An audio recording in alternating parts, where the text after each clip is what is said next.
Jack Anderson was just trying to make ends meet as a single dad, living paycheck to paycheck, working 2 jobs, and raising his daughter alone wasn't easy.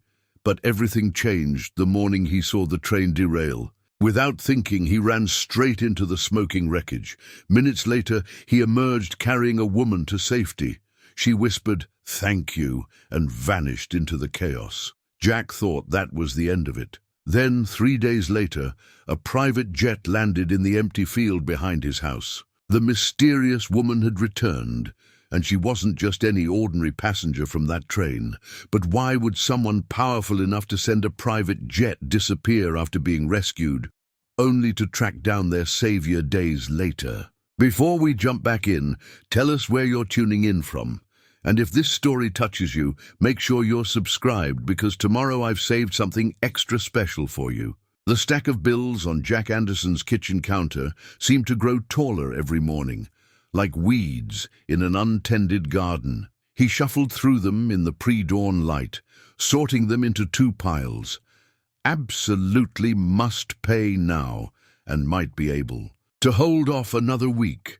The electricity bill had that final notice stamp he'd grown too familiar with. His calloused fingers traced the red lettering as the coffee maker sputtered behind him, squeezing out the last drops of its morning offering. "Dad, are you doing the money thing again?" Emily stood in the doorway of their small kitchen already, dressed for school in her carefully maintained uniform, the one they'd bought second-hand last summer. At 12, she carried herself with a peculiar mix of childhood innocence and premature wisdom. Her dark hair was pulled back in a neat ponytail, the elastic band holding it in place, one of the few new things they'd been able to afford this month. "Just planning our budget, kiddo." Jack tried to slide the bills under this morning's newspaper, but Emily was already pulling out her chair at the table. "You're up early. I made my lunch last night, and I used the old bread." She pulled out her math homework, spreading it across the table's scarred surface. "Ms. Rodriguez says I might be able to tutor the younger kids. They pay $10 an hour." Jack's chest tightened. We've talked about this. Your job is to be a kid and get good grades. But Jenny Martinez makes $40 a week tutoring, and her dad has a good job." Emily's voice carried no accusation, just the matter-of-fact tone that often made Jack wonder if she'd somehow been born middle-aged. The coffee maker gave one final gurgle. Jack poured his coffee into the chipped mug Emily had made him in art. "Class 3 years ago. World's best dad," painted in wobbly letters that had partly worn away. He added the precise amount of sugar he allowed himself each morning, making the small box last as long as possible. "Your grades are amazing, sweetheart, and that's worth more than any tutoring money." He checked his watch, the old Timex that had been his father's, its band worn smooth from years of wear. "I've got the early shift at Miller's today, but I'll be at your science presentation this afternoon, front row." Emily's face brightened. "You don't have to. I know you have to sleep before your night job. And miss my daughter teaching the whole class about renewable energy? Not a chance." He ruffled her hair, careful not to disturb her ponytail. "Besides, I can sleep after. Thompson owes me for covering his shift last week." The morning light strengthened, painting their small kitchen in shades of gold. Their home wasn't much, a rental house on the outskirts of town where the train tracks cut through empty fields, but they'd made it theirs. Emily's science fair ribbons decorated one wall, while Jack's certification in advanced automotive repair hung proudly beside them. A collection of small potted herbs lined the windowsill, Emily's ongoing project to save money on groceries. "Dad?" Emily carefully packed away her homework. "Are we going to be okay?" Jack knelt beside her chair, looking into eyes that were so much like her mother's it sometimes took his breath away. "We're always okay, Em. You know why? Because we have each other," she finished with a small smile. It was their morning ritual, as much a part of their routine as Jack's coffee or Emily's perfectly packed backpack. "That's right." He checked his watch again. "All right. Mission control. Time for launch sequence. Backpack? Check." Emily hefted it onto her shoulders. "Lunch? Check." Emergency phone charged? She patted her pocket. Check, and it's only for emergencies. That's my girl. Jack grabbed his own worn backpack, heavy with his mechanic's tools. Mrs. Chen will meet you after school if my presentation run long. Emily nodded, already heading for the door. She paused with her hand on the knob, turning back with that old soul expression that both worried and amazed him. Dad, I know you. Skip lunch sometimes. I packed you a sandwich. It's in your toolbox. Before Jack could respond, she was out the door, screen door banging behind her. He watched through the window as she walked down their cracked driveway, shoulders straight, ponytails swinging. When she reached the end, she turned and gave their usual wave, 3 quick ones and a salute. Jack returned the salute, throat tight. Then he turned back to the kitchen, gathered the bills into his folder, and straightened his name tag on his work shirt. There were 10 hours of cars to fix ahead of him, followed by a quick change of clothes and Emily's presentation. Then 8 hours of night security at the warehouse across town. But right now, watching his daughter walk to her bus stop with her head held high, he felt like the richest man in the world. The morning was quiet, except for the familiar rhythm of metal against metal. Jack's hands moved with practiced efficiency under the hood of Mrs. Peterson's ancient Volvo, the wrench finding its groove as he adjusted the timing belt. The radio in the garage played softly, some morning show host talking about the weather, traffic, the usual Tuesday monotony. That's when he heard it, a sound that didn't belong, a screech that cut through the morning air like a knife. Jack straightened up, his mechanic's instincts recognizing the sound of metal under stress before his conscious mind could process it. The train tracks ran behind Miller's auto shop, close enough that Jack could usually feel the vibrations of passing trains in his bones, but this was different. The screech grew louder, joined by a grinding that made his teeth ache. Then came the impact, a sound so massive it seemed to bend the air itself. Holy shit! Tommy, the junior mechanic, dropped his wrench. The train! Jack was already moving. He vaulted over Mrs. Peterson's Volvo, muscle memory from his high school track days taking over. Through the back door of the shop, he could see the plume of smoke rising. The 9:15 commuter train had left the tracks, its cars accordioned against each other in a tangle of twisted metal and breaking glass. "Call 911!" he shouted back at Tommy, but he was already running. The train had jumped the tracks where they curved past the empty field behind the shop. The engine car lay on its side, smoke pouring from underneath. Behind it, passenger cars, tilted at impossible angles, their windows shattered. People were already emerging from the wreckage, some climbing through broken windows, others helping pull fellow passengers to safety. The air filled with shouts, crying, the kind of chaos that follows disaster. Jack ran toward the worst of it, where the third car had buckled against the second. "Help! Someone help!" The cry came from inside the wreckage. Jack climbed onto the tilted car, careful of the hot metal and broken glass. Through a shattered window, he could see a woman trapped between seats that had collapsed together. She was dressed in an expensive business suit, now torn and stained with soot. Blood trickled from a cut on her forehead. "I'm coming!" Jack called. "Out. Can you move at all?" "My leg's stuck," she replied, her voice steady despite the fear in her eyes. "The seats!" Jack nodded, already assessing the situation with his mechanic's eye. The impact had warped the seat's support structure, pinning her in place. He could hear sirens in the distance, but the smoke was getting thicker. "I'm going to have to shift the seats," he explained, squeezing through the window. "It might hurt." She met his eyes, and something passed between them. Trust, maybe, or simple human connection in a moment of crisis. "Do it!" Jack braced himself against what remained of the car's wall, positioning himself to leverage the collapsed seats. The metal was hot under his hands, and he could feel smaller explosions somewhere in the wreckage. "On 3. 1, 2, 3!" He pushed with everything he had, muscles straining. For a moment nothing happened, then with a screech of protesting metal, the seats shifted just enough. The woman pulled her leg free, gasping in pain. "Can you climb?" he asked, already moving to help her. She nodded, but when she tried to stand, her leg buckled. Without hesitation, Jack scooped her up in his arms. She was surprisingly light, her expensive perfume mixing with the smoke and metal smell of the crash. Her arms went around his neck as he maneuvered them back toward the window. "I've got you," he assured her, feeling her trembling against him. "Just hold on." Outside, the sirens were getting closer. Jack carefully picked his way across the tilted car. The woman held securely against his chest. He could feel her heart, racing, or maybe it was his own. When they finally reached solid ground, she clung to him for a moment longer than necessary. "Thank you," she whispered. Her eyes met his again, and this time he noticed their unusual color, a deep amber that seemed to hold secrets. Then she pressed something into his hand. A watch, he realized, its case cracked from the impact. "Please, keep this safe." Before Jack could respond, a crowd of emergency responders swarmed around them. Someone took the woman from his arms, whisking her toward a waiting ambulance.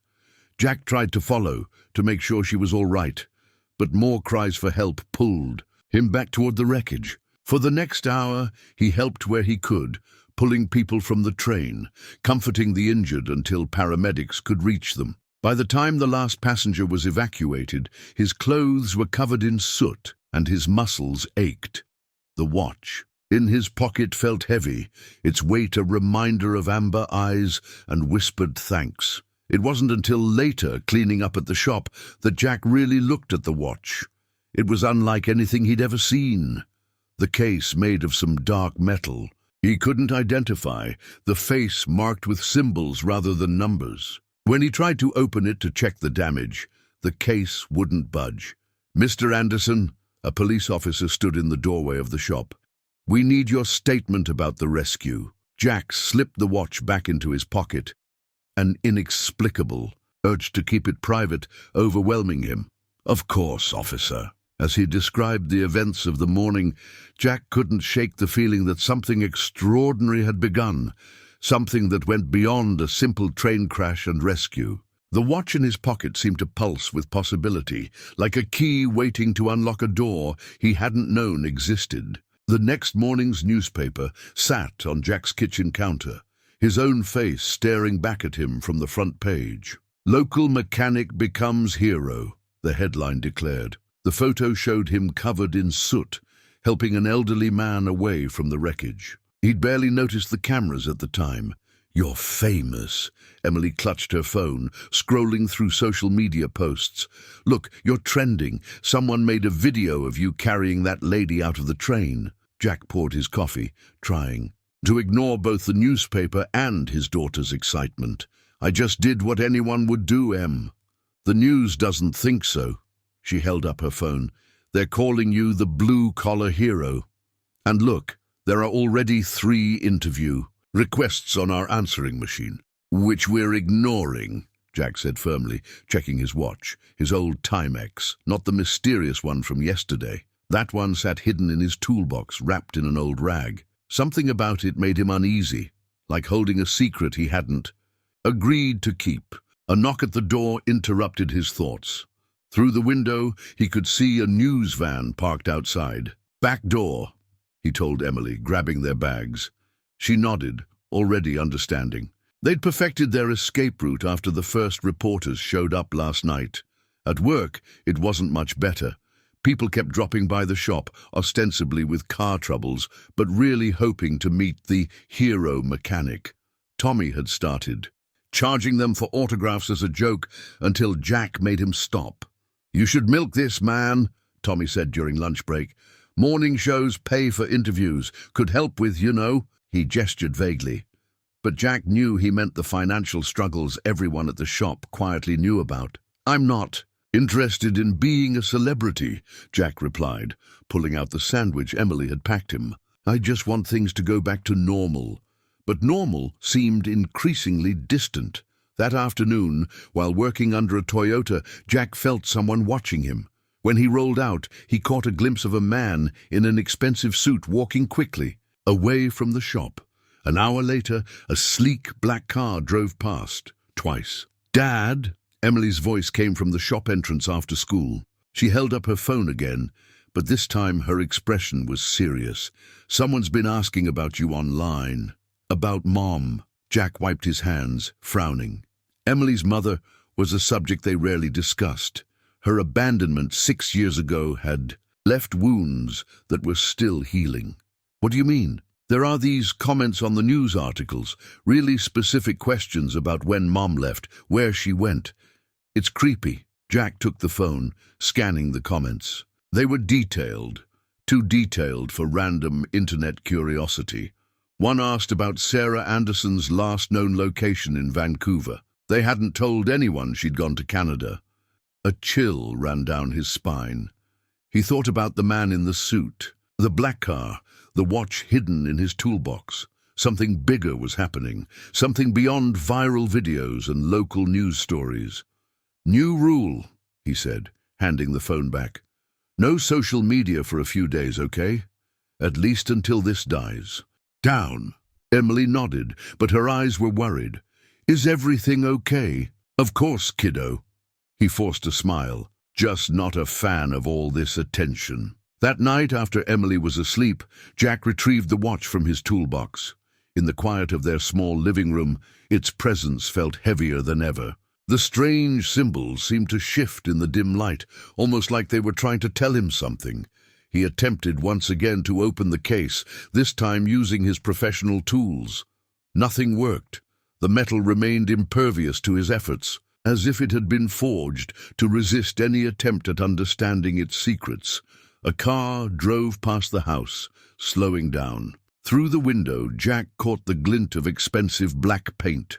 He quickly turned off the light, watching as the vehicle continued down the street, moving too slowly for casual traffic. In his hands, the watch felt warm, almost alive. Jack thought about the woman he'd rescued. Her amber eyes, the way she'd pressed the watch into his hands, the urgency in her whispered thanks. Who was she? And why did saving her feel like the beginning of something much larger than a simple act of heroism? The next few days would answer those questions, but not in any way Jack could have imagined. For now, he carefully rewrapped the watch and returned it to its hiding place. Whatever was coming, he had a feeling he'd need to be ready. The jet appeared on the third morning after the crash, its sleek silhouette cutting through the dawn like a silver blade. Jack was in the kitchen, packing Emily's lunch, when the sound of engines, different from the usual commercial flights, drew him to the window. "Dad!" Emily burst into the kitchen, still in her pajamas. "There's a private jet landing in Dawson's Field." Jack watched as the aircraft descended, far too close to their house for coincidence. Dawson's Field was just an empty patch of land. Behind their rental, where old Mr. Dawson had once grown corn before selling to developers who'd never developed. "Stay inside," he told Emily, already reaching for his phone. "But Dad, Emily!" His tone left no room for argument. "Inside." The jet touched down with remarkable precision on the makeshift runway of wild grass, its engines winding down to a whisper. Jack stepped onto their back porch, phone ready to dial 911. In the growing light, he could see the aircraft clearly now. A Gulf Stream, if his aviation magazines were right, probably worth more than he'd make in 3 lifetimes. The neighbors were emerging from their homes, drawn by the spectacle. Mrs. Chen from next door was already in her garden, pretending to check her tomatoes while stealing glances at the jet. The Martinez kids had their phones out, filming. A door opened in the jet's side, extending elegant stairs to the ground. 2 men in dark suits emerged first, scanning the area with professional efficiency. Their posture and alertness screamed security personnel. Each wore a small earpiece and carried themselves with military precision. One of the men approached Jack's property line, reaching into his jacket. Jack tensed, but the man produced only a business card, holding it up like a peace offering. "Mr. Anderson." The man's voice was courteous but firm. "My name is David Chen, head of security for Quantum Dynamics. We apologize for the unusual arrival, but our client insisted on discretion." Jack took the card. Quantum Dynamics was embossed in silver letters above a stylized atom logo. Below that was a phone number with a San Francisco area code. "Your client?" Jack asked, though he already suspected the answer. The watch in his toolbox seemed to pulse with validation. Before Chen could respond, another figure emerged from the jet. Even at this distance, Jack recognized her immediately. The woman from the train stood at the top of the stairs, her presence commanding attention without effort. Gone were the torn clothes and soot stains. Now she wore a tailored charcoal suit that probably cost more than Jack's monthly rent. Her dark hair swept back elegantly. "Hello, Jack," she called out, her voice carrying clearly across the field. Those amber eyes were exactly as he remembered. "I believe I owe you a proper thank you." She descended the stairs with graceful confidence, the security men falling into formation around her. As she approached, Jack noticed she walked with a slight limp, a reminder of her trapped leg from the crash. "Emily," Jack called over his shoulder, knowing his daughter was watching through the kitchen window. "You can come out now." The screen door banged as Emily rushed out, barely containing her excitement. She stopped beside Jack, her eyes wide as she took in the scene. "You're her," Emily breathed. "The lady from the video, the one Dad saved." The woman smiled, warm and genuine. "Sarah Chen," she introduced herself, extending her hand first to Jack, then to Emily. "CEO of Quantum Dynamics. And yes, your father did save me. Rather spectacularly, I might add." Jack shook her hand, noting the firmness of her grip, the subtle calluses that suggested she wasn't just a corporate figurehead. "You could have called ahead, or, used a car." Sarah's laugh was unexpected and genuine. "Where's the fun in that? Besides, after what happened on the train, I've developed a temporary aversion to ground transportation." Her expression grew more serious. "But you're right. I should explain. Perhaps we could talk inside. I have a proposition that might interest you." "A proposition?" Jack glanced at the security team, the jet, the gathering crowd of neighbors. "A job offer, actually." Sarah produced another business card, this one different from the security team's. "Your background in mechanical engineering?" "Yes, I did. My homework, combined with what I witnessed during the crash. Well, let's just say Quantum Dynamics could use someone with your skills." Emily tugged at Jack's sleeve. "Dad, we should invite them in for coffee. It's the polite thing to do." Sarah's eyes crinkled with amusement. "Your daughter has excellent manners." Jack looked between them, his daughter's hopeful face, Sarah's confident stance, the jet gleaming in the morning sun like a promise of things to come. Every instinct told him this was more than a simple job offer, that accepting Sarah Chen's proposition would change everything. The watch in his toolbox seemed to agree, its presence a weight in his mind, pulling him toward a decision that felt both dangerous and inevitable. "Coffee," he agreed finally. "But I have questions. I'd be disappointed if you didn't." Sarah gestured to her security team to stand down. "Shall we?"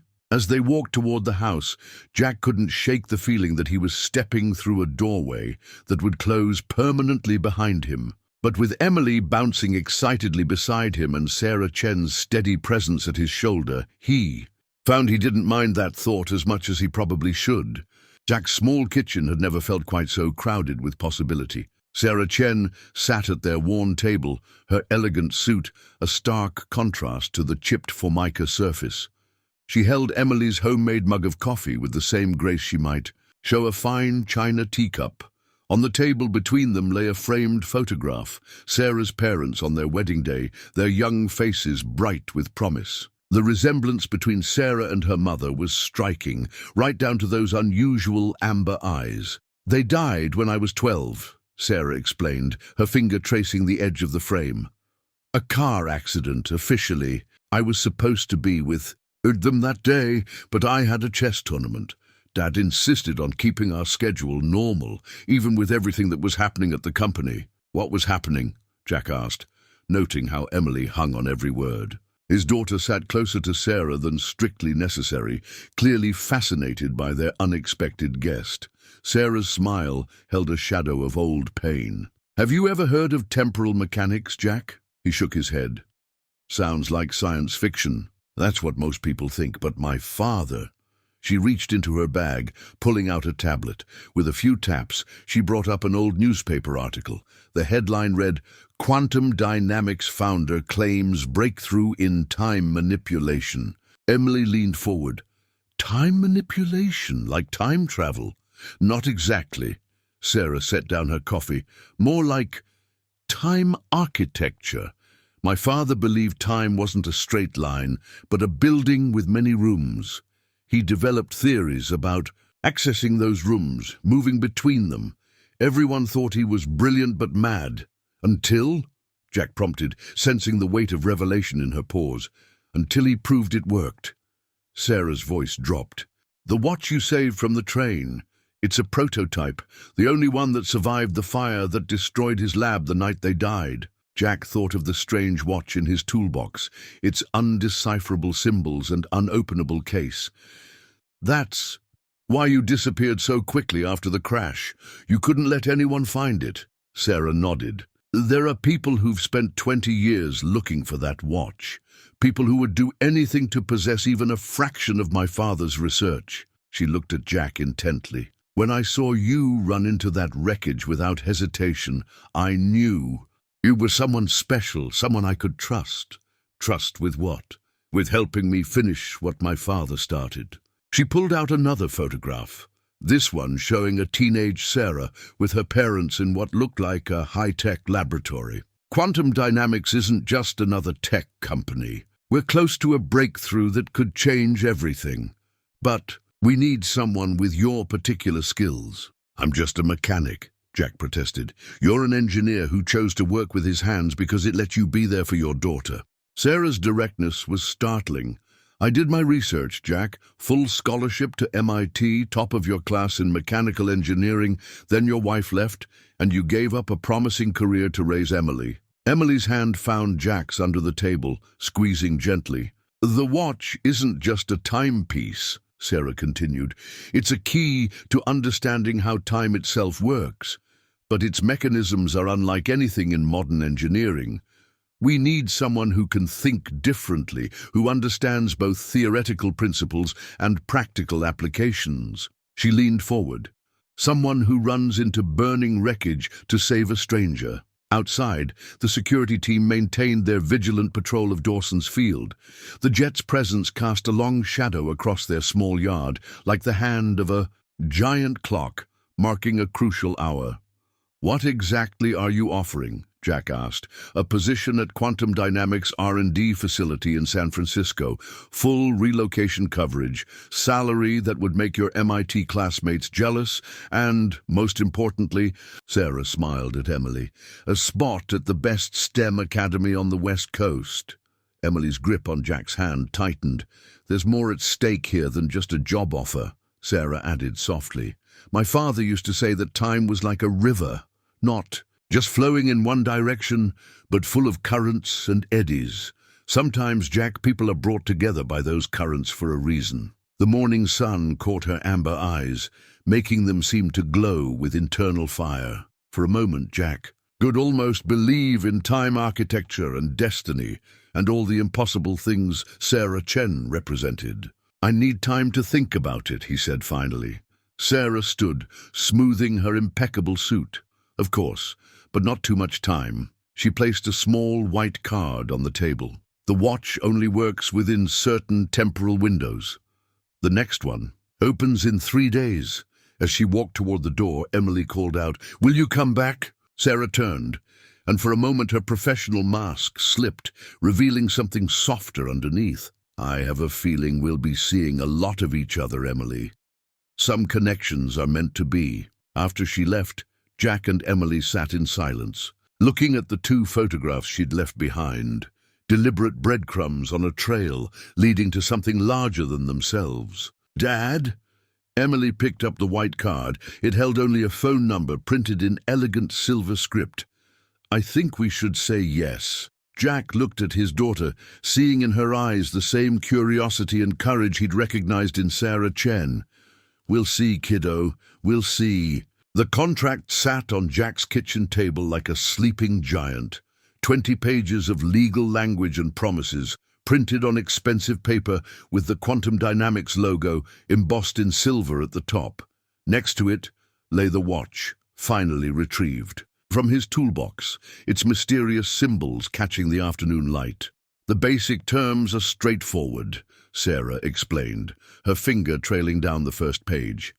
"Initial 3-year contract. Base salary of $200,000 annually, plus performance bonuses. Full medical dental retirement package. Stock options after the first year." Jack stared at the numbers, trying to process them. It was more money than he'd seen in 5 years at the shop. "And Emily's schooling?" Sarah smiled, pulling out a glossy brochure for the Bay Area Science and Technology Academy. Full scholarship, including extracurriculars. The Academy's robotics team is nationally ranked. Emily, who sat cross-legged on the counter despite Jack's half-hearted protests, hugged the brochure to her chest. "They have a quantum physics club, Dad, for kids." "The housing situation?" Jack asked, still trying to maintain some practical skepticism despite the growing temptation of the offer. Sarah produced another document. A townhouse in Sausalito. 3 bedrooms, modern kitchen, view of the bay. The company maintains several properties for key personnel. It's 10 minutes from both the academy and our research facility. Jack picked up the watch. Its weight familiar now. "And this? What exactly would I be doing with it?" "That's where things get interesting." Sarah's expression grew more serious. "The watch is what my father called a temporal focal point. It doesn't just measure time. It can influence it in ways we still don't fully understand." She reached into her briefcase and pulled out a sealed envelope, aged and slightly yellowed. "This arrived at my office yesterday. It's in my father's handwriting." Jack frowned. "I thought your father died 20 years ago." "He did." Sarah carefully opened the envelope, revealing a letter dated the previous week. "But he wrote this 2 decades ago, describing exactly what would happen on that train. He knew I would find the watch again. He knew about you, Jack." The kitchen seemed to grow smaller, reality bending around Sarah's words. Emily slid off the counter, moving closer to peer at the letter. "Look at the signature." Sarah pointed to the bottom of the page. "See how it shifts?" Jack watched in amazement as the signature seemed to write itself over and over, each time slightly different, as if being signed in multiple moments simultaneously. "Your father's research," Jack said slowly. "It wasn't theoretical at all, was it?" "No," Sarah's voice was quiet. "He found a way to create what he called temporal bubbles, spaces where multiple time streams intersect. But it was dangerous, unstable. The watch was meant to be a stabilizing mechanism, a way to safely navigate those intersections. And you want me to help you figure out how it works?" "More than that." Sarah stood, pacing the small kitchen. "The watch is degrading. Those symbols you see, they're changing, shifting faster each day. If we don't understand and stabilize its mechanics soon, 20 years of contained temporal instability could unravel." "What does that mean?" Emily asked, her voice small. "It means, sweetheart, that time itself could become unstable. Starting right here, where the watch has been kept." Sarah looked out the window toward the train tracks. "That crash wasn't an accident, Jack. It was a temporal aftershock. There will be more." Jack thought about the implications. Time unraveling. Around their small town, around Emily. The decision that had seemed complicated suddenly became crystal clear. "The contract," he said, reaching for a pen. "What do I need to sign?" "Dad, wait." Emily touched his arm. "What about my friends? School, our life here?" Sarah knelt beside Emily, her corporate polish softening. "I know it's scary, Emily. I was your age when my whole world changed too. But sometimes the scariest changes lead us exactly where we need to be." Jack watched them together, his brilliant, brave daughter and this enigmatic woman who had crashed into their lives with impossible truths and life-changing offers. The watch pulsed warmly in his hand, as if approving. 3 days, you said? Until the next temporal window? Sarah nodded. We'll need to move quickly, get you both settled before we begin the real work. Jack signed the contract, his signature bold against the expensive paper. As he wrote, he could have sworn it shifted just slightly like Sarah's. Father's had, as if being signed across multiple possibilities. Welcome to quantum dynamics, Jack, Sarah said softly. I have a feeling this is the beginning of something extraordinary. Looking at Emily's excited face and Sarah's warm smile, Jack couldn't help but agree.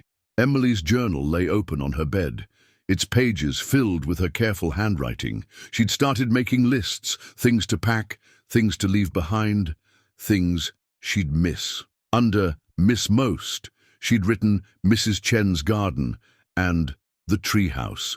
Dad built and walking to school with Jenny. Jack stood in her doorway watching as she added another item to her list. The afternoon sun painted long shadows across her bedroom floor, highlighting the science fair ribbons and solar system mobile they'd made together 3 years ago. You can still change your mind, he said softly. We don't have to go. Emily looked up, her expression startlingly mature. Did you know Sarah's company has an artificial intelligence division? And they're working on quantum computing? She held up her phone, showing him Quantum Dynamics' website. They're not just studying time, Dad. They're inventing the future. That doesn't make leaving any easier. Mom left because she wanted a different life, Emily said, her voice steady. We're leaving to build a better one. That's not the same thing. Jack crossed the room and sat beside her, the old bed creaking under their combined weight. When did you get so wise? Around the same time you started collecting overdue notices. She bumped his shoulder with hers. I'm not a little kid anymore, Dad. I know this is our chance. A knock at the front door interrupted them. Jack found Mrs. Chen on their porch, holding a ceramic container and wearing a knowing smile. Moving. Day soon, yes? She asked, pressing the container into his hands. Dumplings, family recipe, for good luck. How did you... Sarah Chen came to see me yesterday, Mrs. Chen said, her eyes twinkling. Asked about you and Emily, whether you were good people. I told her about the time you fixed my car for free, about how Emily reads to my grandson. Jack blinked. You know, Sarah, Silicon Valley is very small for Chinese Americans in tech. Mrs. Chen's smile widened. My late husband was on the original Quantum Dynamics board. I've watched Sarah fight to protect her father's legacy for 20 years. She reached into her pocket and pulled out an old photograph. It showed a much younger Mrs. Chen with Sarah's father, both wearing lab coats, standing in front of complex equipment. Richard Chen was brilliant, she said softly. But more importantly, he was kind. Sarah is the same. She pressed the photo into Jack's hand. Take care of her, Jack Anderson. She has carried her father's burden alone for too long. Later that evening, after Emily had gone to bed, Jack sat at the kitchen table with his laptop. He'd spent hours researching quantum dynamics, reading every article and financial report he could find. The company's public face was impressive enough. Cutting-edge technology, revolutionary patents, stellar reputation. But there were hints of something deeper, unexplained gaps in their research timeline that lined up perfectly with Sarah's story. The watch sat beside his laptop, its symbols shifting in the dim light. Jack had noticed they moved more frequently now, like a countdown approaching 0. Sarah's warning about temporal instability nagged at him. His phone buzzed with a text from Sarah. Window opens in 48 hours. Team will handle the move. Just bring yourselves and anything irreplaceable. As if on cue, the watch pulsed, casting strange shadows on the wall. In those shadows, Jack could almost see other versions of this moment. Ones where he stayed, where he chose the safe and familiar path. But those versions felt less real somehow, like photographs fading in the sun. He thought about Emily's excitement over the Academy's robotics team, about Mrs. Chen's confident endorsement, about the way Sarah looked at him like she could see something in him he'd forgotten was there. We're in, he texted back. Ready when you are. Sarah's response came immediately. Time to change the world, Jack Anderson. He smiled, touching the watch's warm surface. All around him, their small house held the memories of the life they'd built here. Emily's first steps, bedtime stories, quiet victories, and shared sorrows. But for the first time in years, Jack found himself looking forward instead of back. Tomorrow, they would start packing. In 48 hours, they would step into a new life. And somewhere in the shifting currents of time, he could feel the rightness of this choice, as if all possible paths had always been leading here. The keys to their new townhouse caught the San Francisco sunlight, the metal still pristine and unmarked. Jack stood on the front steps, Emily bouncing with excitement beside him, as Sarah used her own set to open the door. "Welcome home," she said, stepping aside to let them enter first. The space took their breath away. Hardwood floors stretched through an open-concept living area, leading to floor-to-ceiling windows that framed a stunning view of the bay. The Golden Gate Bridge stood in the distance, its iconic silhouette partially veiled by morning fog. "This is ours," Emily whispered, her hand finding Jack's. "All yours." Sarah moved through the space with familiar ease. Kitchens fully equipped. Bedrooms are upstairs. "Emily, I took the liberty of having the smaller room set up as a study space. I hope you don't mind." Emily darted up the stairs, her footsteps echoing through their new home. Jack followed more slowly, taking in details that made his head spin.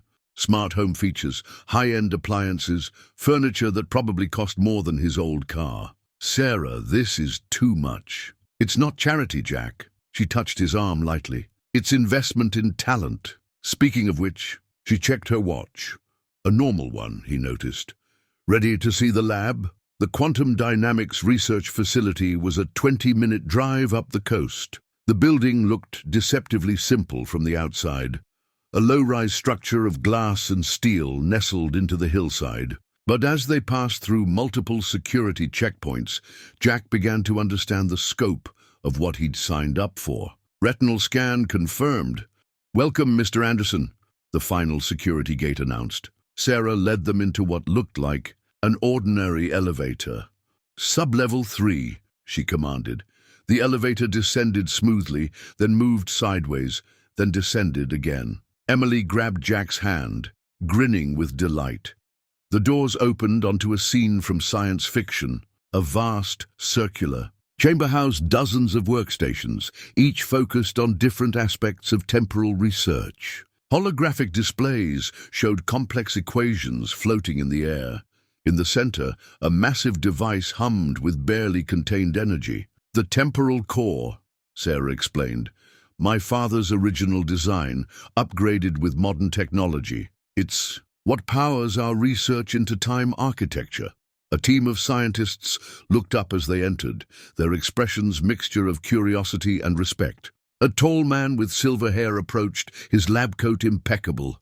"Dr. Marcus Kane," Sarah introduced him. "Our head of research. Marcus, meet Jack Anderson and his daughter Emily." "The mechanic who understands time," Kane said, shaking Jack's hand. His grip was firm, but his smile didn't reach his eyes. "Sarah's told us a great deal about you. All good things, I hope." "We'll see." Kane's gaze shifted to the watch Jack wore on a chain around his neck. "Is that it?" Sarah stepped subtly between them. "Jack will be heading up our practical applications team, Marcus.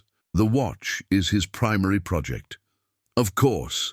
Kane's smile tightened. "Welcome to Quantum Dynamics, Mr. Anderson. I'm sure you'll find our work enlightening." As Kane walked away, Jack caught Emily watching the scientist with unusual intensity. "You okay, kiddo?" "He looks at the watch the same way Mom used to look at her credit cards," Emily said quietly. "Like he wants to grab it and run." Sarah overheard, her expression darkening momentarily. "Emily's quite perceptive. Marcus has strong opinions about the direction of our research." She guided them toward a separate lab area. "This will be your workspace, Jack. State-of-the-art equipment, anything you need." The lab was incredible.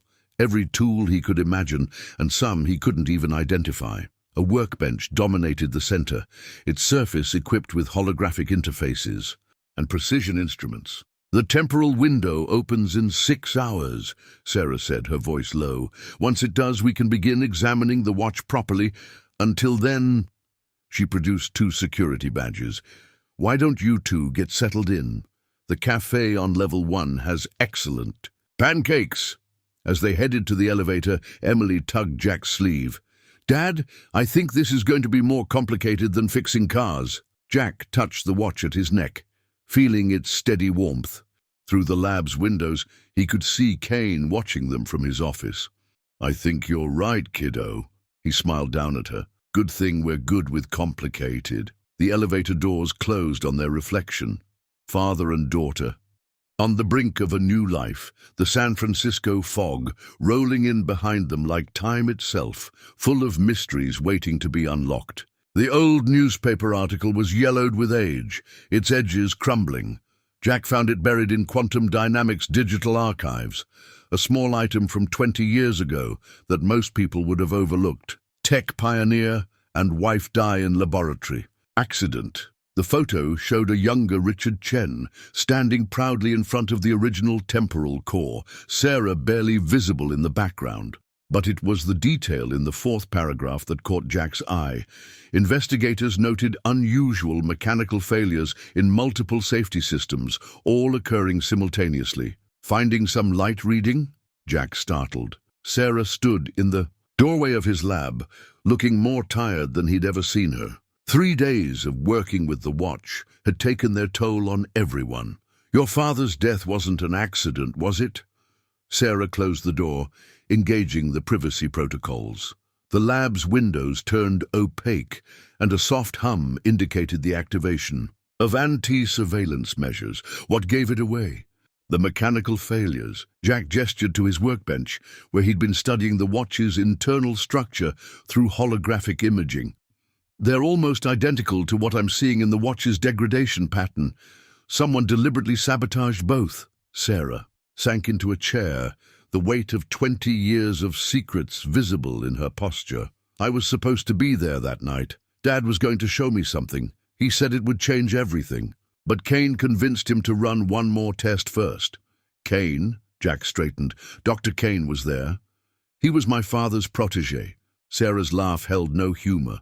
"Dad trusted him completely, even made him executor of the estate when—" She stopped, collecting herself. "Kane spent years trying to recreate my father's work, but without the watch, he could never stabilize the temporal fields. And now the watch is degrading." Jack touched the device where it sat in its analysis cradle. "That's not a coincidence, is it? Look at this." Sarah pulled up another file on his holographic display. Security footage from the original lab, dated the night of the accident. The timestamp showed signs of tampering, but the image was clear. A younger Marcus Kane arguing with Richard Chen, gesturing at something they couldn't see. Dad found out something about Kane, something bad enough that he hid the watch and encrypted all his research. The accident happened 2 hours later. Jack thought about Emily, currently upstairs in the Academy's quantum physics club. About how quickly she'd noticed something off about Kane. Why keep him on as head of research? "Keep your friends close." Sarah's amber eyes hardened. "I spent 20 years building this company, protecting my father's legacy, waiting for the right moment. The watch wasn't just lost in that train crash, Jack. I arranged to be on that train. I needed someone I could trust, someone with the right skills and the right heart." "You orchestrated the whole thing?" Jack's mind raced, reconstructing events. "The crash was an unexpected complication. A temporal aftershock, like I told you. But you running into that wreckage—" She smiled softly. "That was all you." A notification flashed on Jack's screen. The watch's latest scan results. The degradation was accelerating, symbols shifting faster now. "Kane knows," Jack said, understanding dawning. "That's why he's been hanging around my lab, asking about progress. In 48 hours, the next temporal window opens. If we don't stabilize the watch by then—" Sarah's voice trailed off. "What aren't you telling me?" She stood, moving to the wall of windows. With a gesture, she made them transparent again. The temporal core hummed in the main chamber beyond, its energy patterns matching the watch's pulsing rhythm. The accident that killed my parents, it created a temporal fracture. Dad managed to contain it in the watch, but it's been growing for 20 years. When the watch fails, the fracture spreads, Jack finished. That's why you needed a mechanic who understands theoretical physics. Someone who could repair time itself. I needed someone who would run into a burning train without hesitation. Sarah turned back to him, and for the first time he saw fear in her eyes. Because in 48 hours, that's exactly what we'll have to do. The watch isn't just failing. Jack, it's going to explode, taking 2 decades of contained temporal energy with it.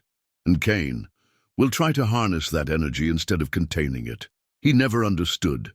Dad's research wasn't about controlling time. It was about protecting reality from people who would try to control it. Jack looked at the watch, its symbols now a blur of motion, at the newspaper article about Sarah's parents, at the security footage frozen on his screen.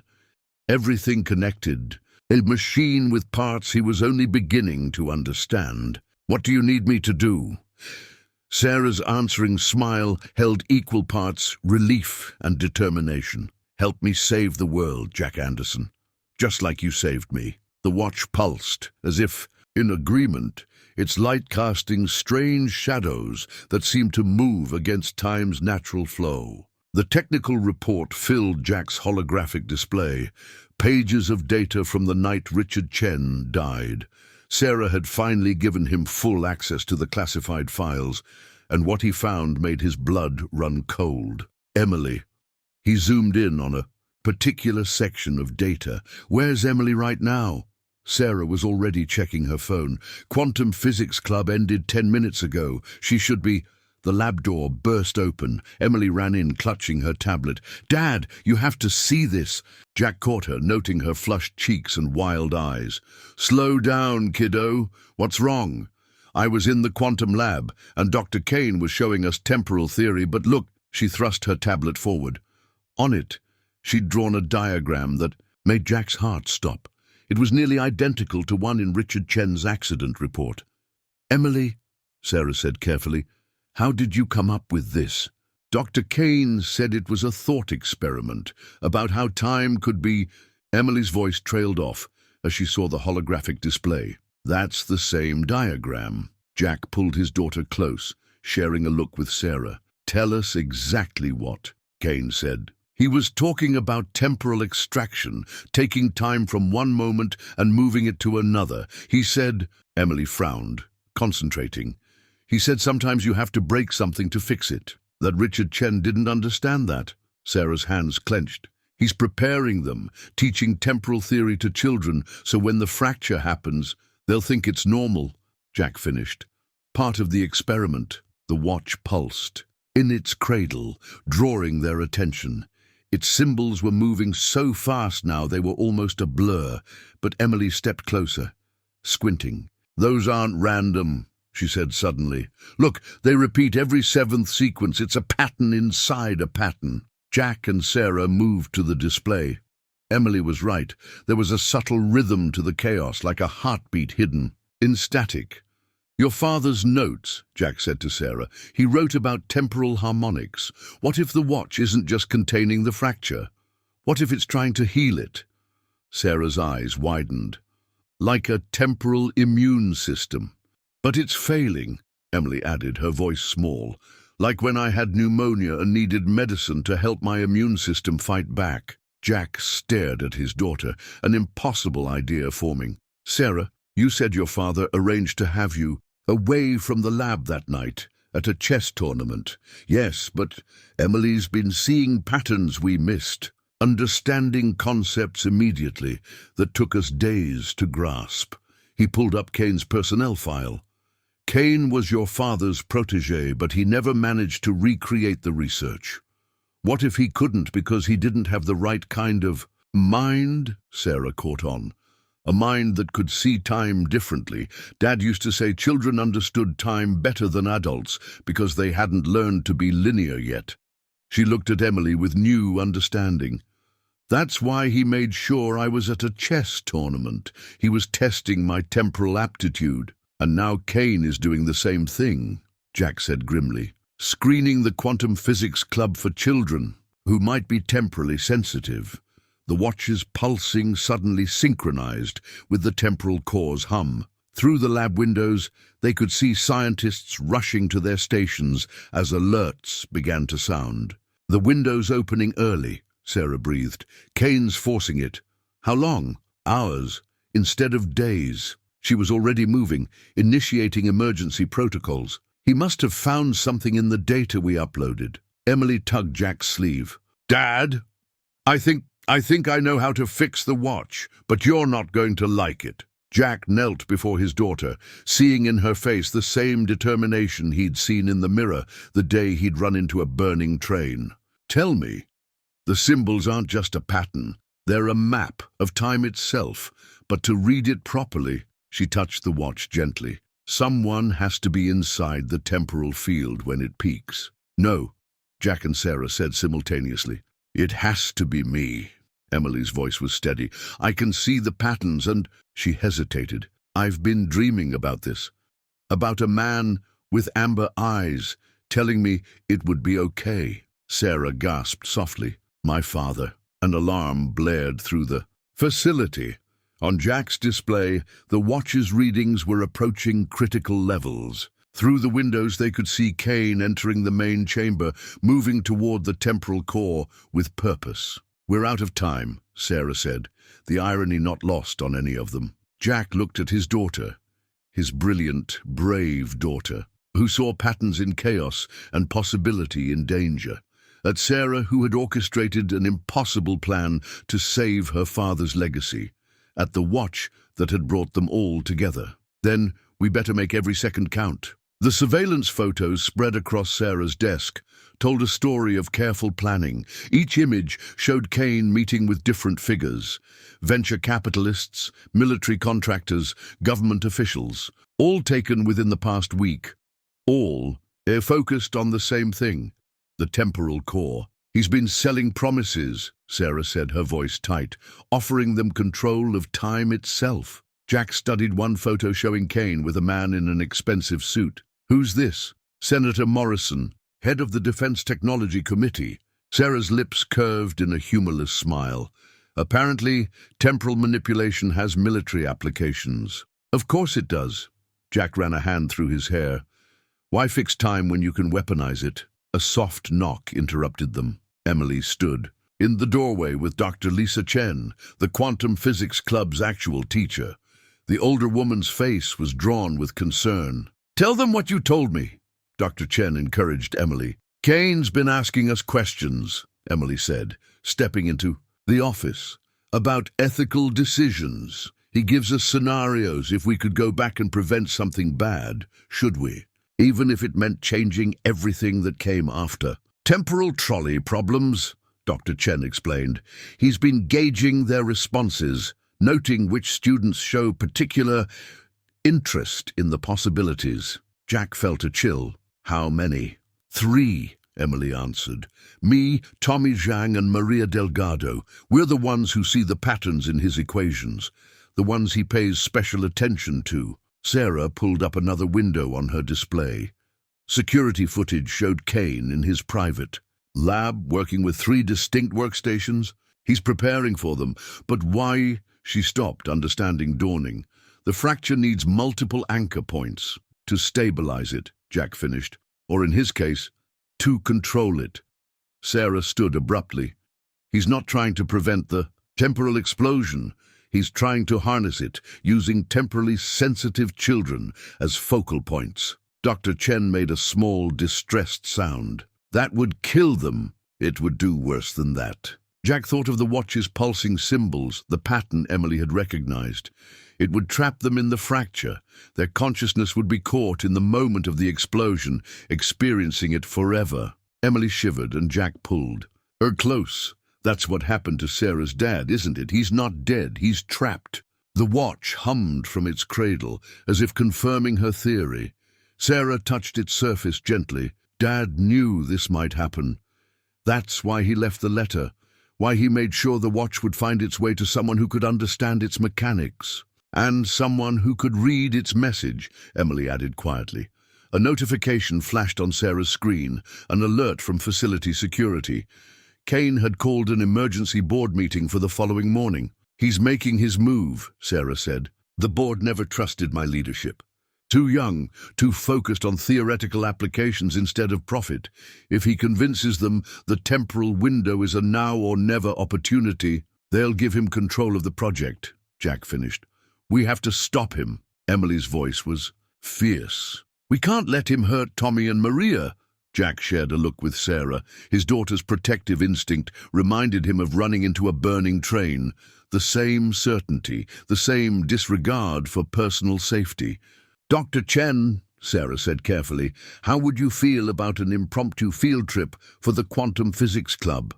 Perhaps to see some practical applications of temporal theory. The teacher caught on immediately. The Children's Science Museum in Oakland has an excellent exhibit on the physics of time. It might take all day tomorrow. That would keep them safe, Jack nodded. But Kane will know we're on to him. Sarah was already typing rapidly. Let him know.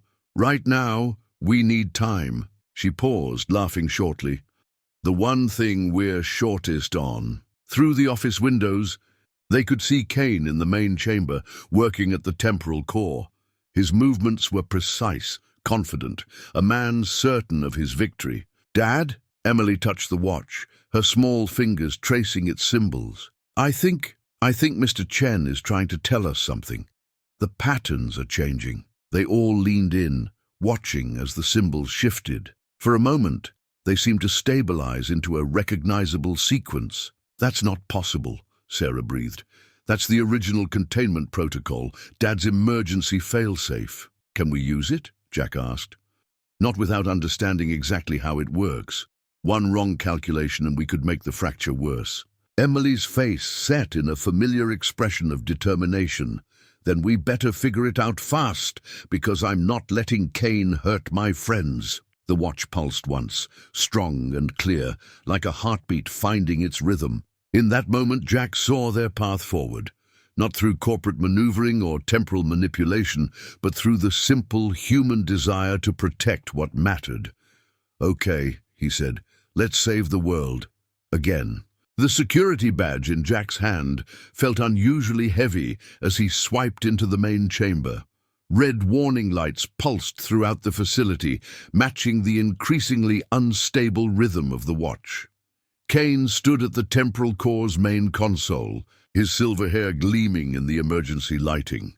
It's happening sooner than we predicted, Kane said without turning around. The temporal window is degrading rapidly. If we don't act now, we lose everything. You mean you lose everything? Sarah's voice cut through the chamber as she entered from the opposite side. The board meeting isn't for another 12 hours, Marcus. Or did you forget?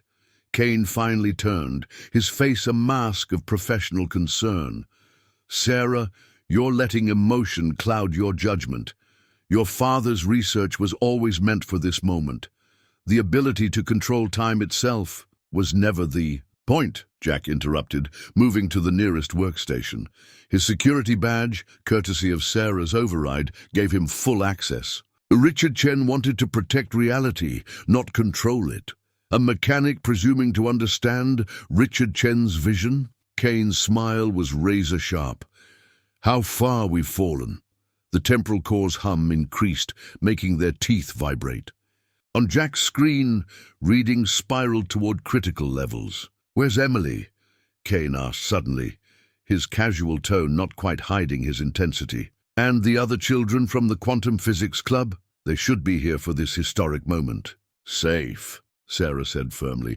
Away from you. Kane's facade cracked slightly. You don't understand. They're essential to the stabilization process. Their temporal sensitivity would let you use them as anchors, Jack finished, his fingers flying over the console, sacrificing their consciousness to power your temporal manipulation. Sacrificing? Kane laughed.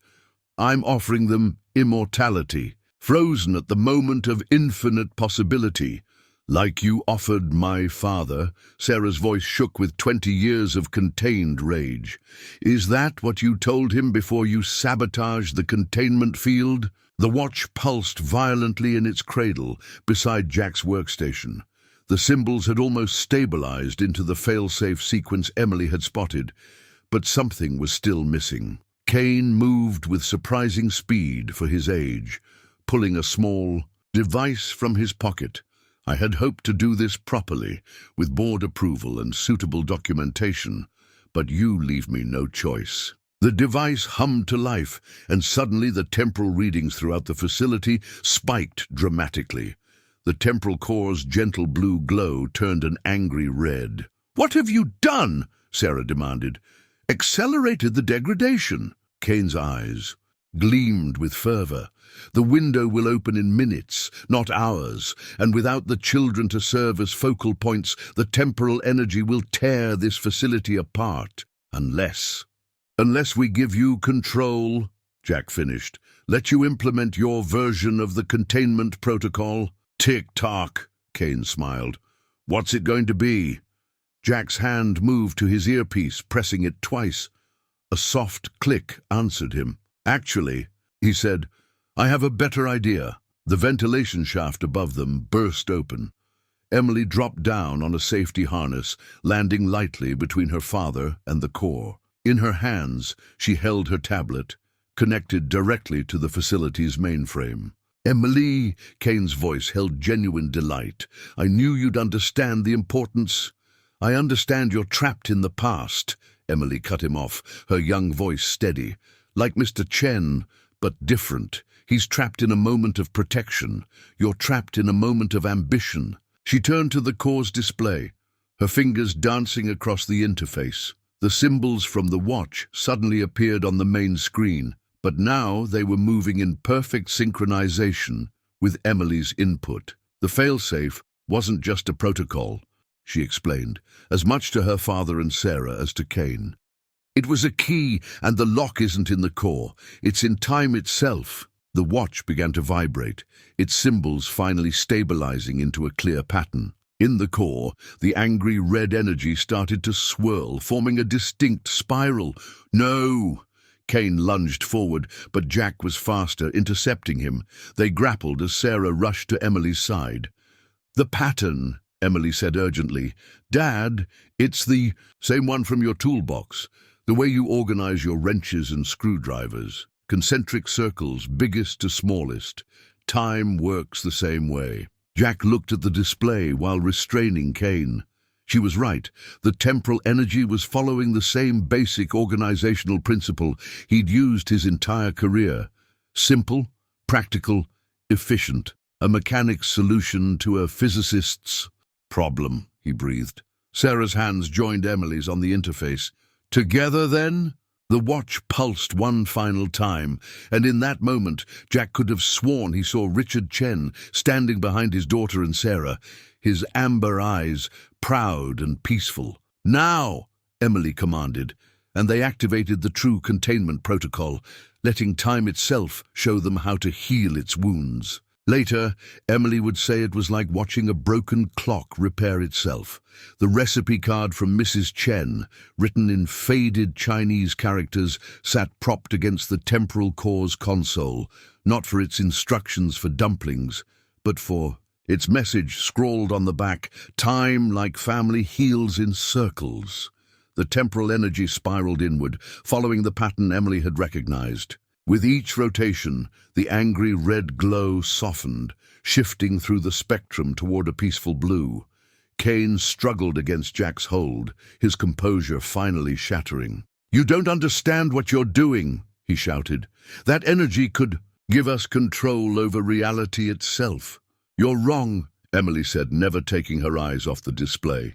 "It's not about control, it's about balance." Her fingers made minute adjustments, working in perfect synchronization with Sarah. "Like when Dad fixes cars, you don't force the parts, you help them find their right place." Jack watched in amazement as his daughter applied his basic mechanical principles to the fabric of time itself. The watch pulsed steadily now, its rhythm matching the core's stabilizing hum. "Sarah!" Jack called out, still restraining Kane.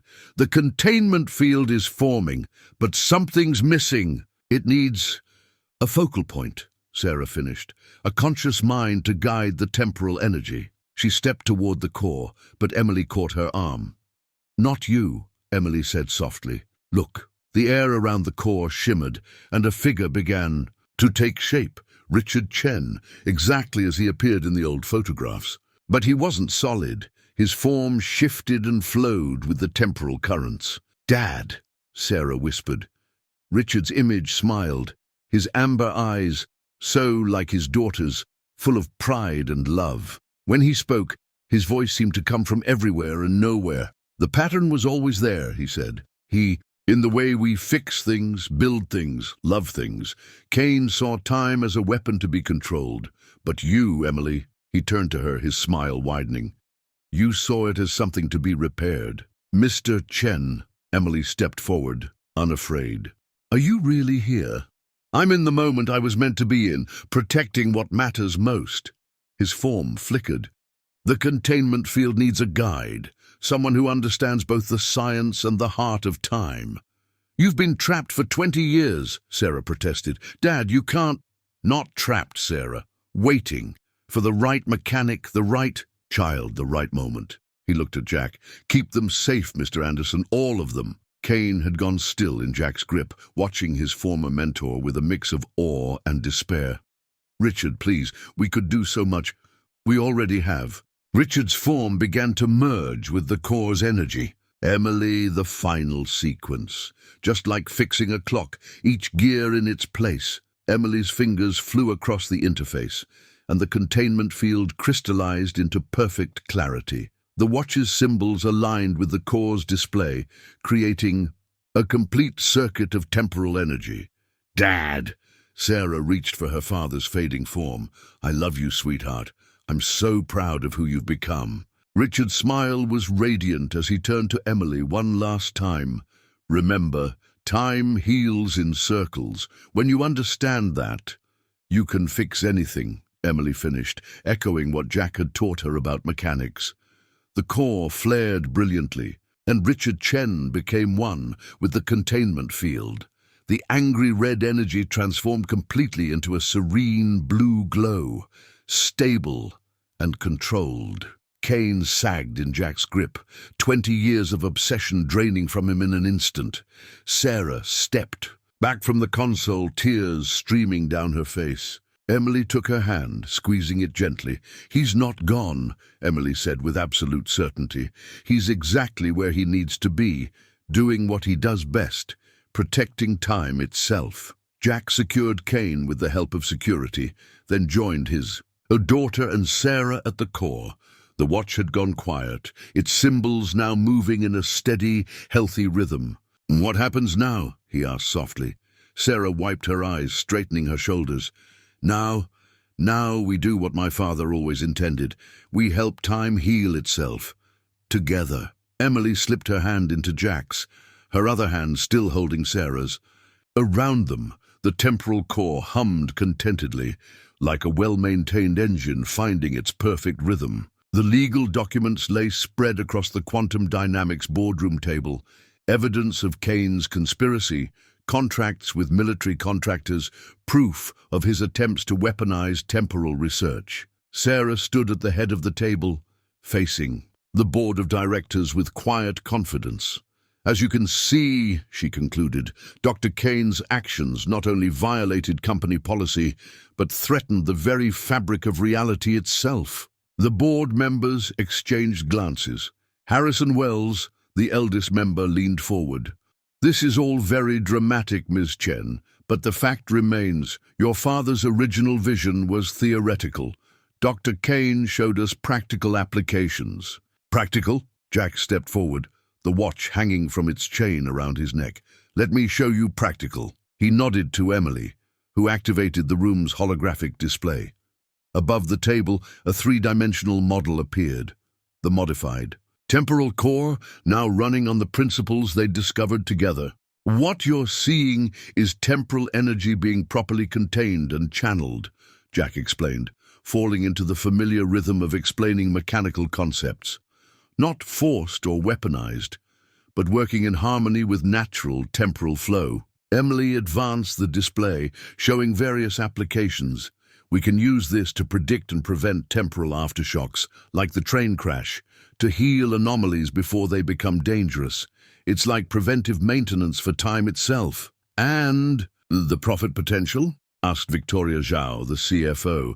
Though her expression had softened watching Emily's presentation, Sarah smiled. Instead of selling temporal weapons, we can offer temporal stability. Think of it, protecting major infrastructure from temporal degradation, preserving historical sites, ensuring the smooth flow of time-critical operations. The applications are endless, and more importantly, they're sustainable and safe, Jack added. My daughter can explain the mechanics better than I can. Emily stepped forward, her tablet ready. For the next 20 minutes, she walked the board through the precise details of their new containment protocols, explaining complex temporal mechanics with the same clarity Jack used to explain engine repairs. Remarkable, Wells murmured. She truly understands it. She does, Sarah said proudly, just as my father always intended. The next generation, seeing time not as a resource to exploit, but as a system to maintain and protect. Victoria Zhao tapped her pen thoughtfully, and Dr. Kane has been cooperating with authorities, Sarah replied. His obsession with controlling time nearly created a disaster. We're offering a different path. The board members conferred quietly. Jack felt Emily's hand slip into his, squeezing nervously. Sarah maintained her professional composure, but he could see the tension in her shoulders. Finally, Wells spoke. Ms. Chen, when your father founded this company, many of us thought his ideas were impossible.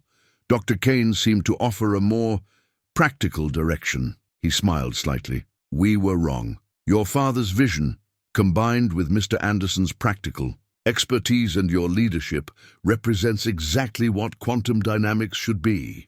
The board votes to maintain Sarah Chen as CEO, Victoria announced, with a recommendation to establish a new division focused on temporal maintenance and stability under the joint leadership of Jack Anderson and Dr. Emily Anderson Chen. Emily's grip on Jack's hand tightened. Dr. Emily Anderson Chen. Sarah's composure cracked slightly, her smile brilliant. Well, we'll need a chief temporal theorist when you finish your education. If that's okay with your father? Jack looked at his daughter, seeing in her face the same joy he felt. I think that sounds perfect. The watch pulsed warmly, and for a moment the air shimmered with temporal energy. Jack could have sworn he saw Richard Chen's smile in the ripple of light. There's one more thing, Sarah said, producing a final document. Given recent events, I believe quantum dynamics needs a new mission statement. Emily stepped up to the display, calling up a simple interface.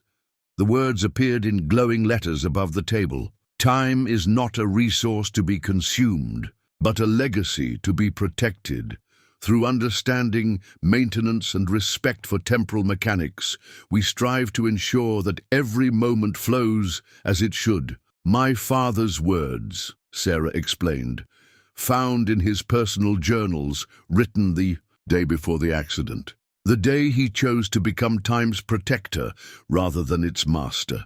The board members nodded in approval. As they filed out, Wells paused beside Emily. Dr. Anderson Chen, he said formally, I look forward to your future presentations. Emily beamed, and Jack felt his heart swell with pride. They had done more than save time. They had found their place in it, together. The new family photo sat framed on Jack's desk in the temporal mechanics lab. Emily between him and Sarah, all three smiling in front of the rebuilt temporal core. 6 months had passed since the day they'd saved time itself, and the changes in their lives felt both monumental and perfectly natural. Dad! Emily burst into the lab, wearing her Quantum Dynamics Junior Researcher badge proudly. The temporal harmonics in Sector 7 just synchronized perfectly. The pattern worked. Jack looked up from the watch's maintenance cradle where he'd been, performing routine checks. Your maintenance schedule? Just like you taught me. She pulled up the diagnostic readings on his display. Regular intervals, careful attention to the warning signs, and respect for the natural rhythm of the system. Sarah appeared in the doorway, looking more relaxed than she had in years. Like father, like daughter. Though I'm not sure which of you is teaching the other at this point. The temporal core hummed contentedly in the background, its energy patterns stable and healthy. The watch pulsed in perfect synchronization, its symbols now a clear, steady dance of light. Mrs. Chen called, Sarah said, joining them at the workstation. She's insisting on hosting a celebration dinner, something about a special family recipe she's been saving. Jack smiled, remembering the dumpling recipe card that had helped them understand time's circular nature. Speaking of family, he reached into his desk drawer and pulled out an envelope. Inside was the official paperwork, adoption forms for Emily, with Sarah's name alongside his own. Emily's eyes widened. Really? Only if you want, Sarah said quickly. We know how much your Mom left because she wanted a different life, Emily interrupted, echoing her own words from months ago. You stayed because you wanted us. That's what family really means. She took the papers, her hands trembling. Slightly, the watch's pulse quickened, matching her excitement. Dr. Anderson Chen has a nice ring to it, she said, grinning. Through the lab windows, they could see the San Francisco fog rolling in, but it no longer felt like an alien landscape. This was home now. The lab with its quiet hum of temporal energy, their townhouse with its view of the bay, the three of them building something that bridged past and future. There's something else, Sarah said softly. She pulled up a new display, showing temporal readings from the core. Watch. The energy patterns shifted, and for a moment, Richard Chen's image appeared, not as a ghost or memory, but as a clear, temporal echo, smiling at his family with pride. He's still here, Emily breathed, in the moments between moments. Protecting time, Jack added, and watching his family grow. Sarah touched the image gently. Dad always said time was about connections, between moments, between people, between possibilities. He would have loved seeing how right he was. The watch pulsed warmly, and the air filled with the subtle sensation of time flowing properly, like a well-tuned engine hitting its perfect rhythm. The Quantum Physics Club kids are asking when they can start their practical training, Emily mentioned, still clutching the adoption papers. Tommy and Maria especially, they want to learn temporal mechanics the right way. The Anderson Chen way, Sarah corrected with a smile. Speaking of which, the new temporal maintenance protocols you two designed are being implemented globally next week. The board is very impressed with how you've merged mechanical expertise with temporal theory. Jack looked at his daughter, soon to be their daughter officially, and felt a profound sense of rightness. They had come so far from that morning when he'd run into a burning train. Or perhaps that moment had been leading to this all along. Time moving in its perfect circle to bring them exactly where they needed to be. Well, he said, should we head home? I believe Mrs. Chen mentioned something about dumplings. Emily carefully placed the adoption papers in her own desk drawer, right next to her Quantum Physics Club badge and her original calculations that had helped save time itself. Home, she said, testing the word. I like how that sounds. The three of them left the lab together, the watch's gentle pulse marking their steps. Behind them, in the space between moments, Richard Chen's temporal echo smiled, knowing his legacy was in the best possible hands. Those who understood that time, like family, was something to be cherished, maintained, and above all, loved. The wedding invitation caught the morning light, its embossed letters shimmering with a subtle temporal gleam. A special touch Emily had insisted on. Together in time, Sarah Chen and Jack Anderson request the honor of your presence. The date was set for exactly 1 year after the day Jack had run into a burning train to save a mysterious woman. Perfect temporal symmetry, Emily declared, adjusting her new quantum physics club leadership badge. She'd been elected president last week, the youngest in the club's history. Though technically, shouldn't we have sent these 6 months ago? Sarah looked up from her tablet, where she was reviewing the latest global temporal stability reports. Some moments are worth waiting for, sweetheart. Their townhouse had evolved over the past year, becoming a true reflection of their family. Jack's mechanical tools shared space with Sarah's research papers and Emily's increasingly advanced temporal physics projects. Photos lined the walls. Emily's adoption day, her first presentation to the board, family dinners with Mrs. Chen, and countless small moments that marked their journey together. The temporal anchors are all reporting green, Jack called from his home workstation. The watch, now officially designated as the primary temporal stability module, pulsed steadily in its cradle. Though I'm picking up some interesting fluctuations around the ceremony site.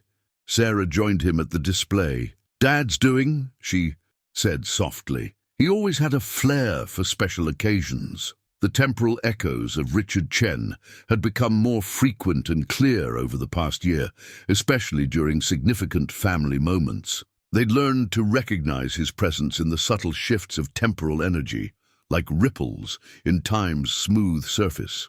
"Mrs. Chen says everything's ready for the rehearsal dinner," Emily reported, scrolling through her messages. "She's made enough dumplings to feed half of San Francisco." "Speaking of feeding people," Jack said, "Tommy's mom called. The Quantum Physics Club parents want to know if they can contribute to the reception. Apparently, our temporal mechanics classes have inspired quite a few family cooking traditions." Emily beamed. Under their guidance, the club had transformed into a true training ground for the next generation of temporal engineers. Tommy and Maria had proven especially gifted, their understanding of temporal mechanics growing alongside their friendship. With Emily, oh, and Kane sent this. Sarah held up a letter, postmarked from the Temporal Research Rehabilitation Center where he'd been receiving treatment. "He's responding well to the therapy. The doctors say his temporal obsession is finally stabilizing." Jack nodded, remembering their last visit to the center. Kane had been different, calmer, his brilliant mind finally free from the weight of his 20-year fixation. He'd even helped them refine some of their maintenance protocols once he understood the true nature of temporal mechanics. "Time heals in circles," Emily quoted, touching the watch gently.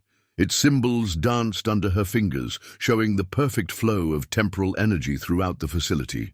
Through the windows, they could see the temporal core in the distance, its steady blue glow a testament to their success. Quantum dynamics had transformed under their leadership, becoming a guardian of temporal stability rather than a pursuer of temporal control. A subtle shimmer in the air drew their attention.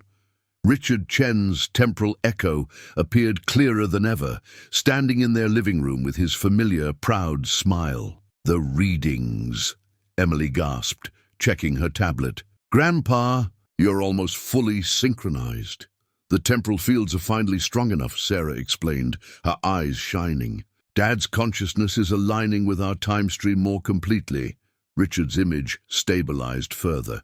"Well," he said, his voice carrying the weight of 20 years of waiting, "I could hardly miss my daughter's wedding." Jack stepped forward, taking Sarah's hand. "You knew this would happen, back then when you chose to enter the containment field." "I knew time would bring the right people together," Richard corrected. "The rest was up to you." He turned to Emily. "All of you." The watch pulsed with joy, its rhythm matching their heartbeats. Outside, the fog was rolling back, revealing a perfectly clear San Francisco day. In the distance, the temporal core seemed to shine a little brighter. "Now then," Richard said, rubbing his temporal hands together, "I believe we have a wedding to plan, and if I remember correctly, there's a very special family recipe that needs to be part of the celebration." Emily laughed, already reaching for Mrs. Chen's recipe card. Sarah wiped happy tears from her eyes, and Jack held them both close, marveling at how a single moment of courage had led to this.